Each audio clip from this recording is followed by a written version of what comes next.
kandi ndabahaye n'ikaze mu makuru ategekanya uko ikirere kizoba kimeze ejo ku munsi wa kane igenekerezo rya 27 Myandagaro umwaka w'ibihumbi 2026.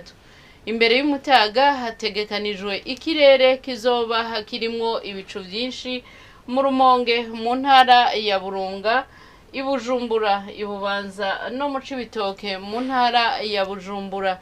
Ahasigaye hakaba hategekanijwe ikirere kizoba kirimwo izuba n'ibicu bike bike.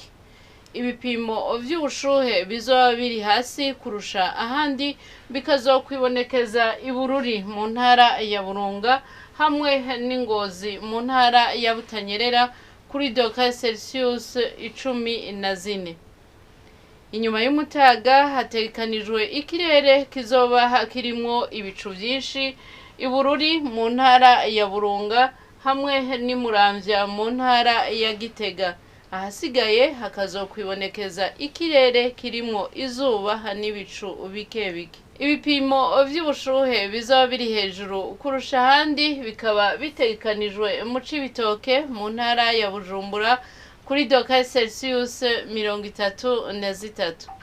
Hitezwe yuko izuba harizoseruka igihe c'isaha 12 zirenga ko iminota 3 z'agatondo, riheze rirenge igihe c'isaha 12 zirenga ko iminota 5 z'umugoroba.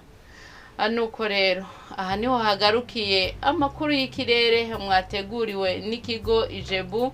Adeline Ngenzebuhoro nije yabashikirije, mwakoze kuyakurikirana.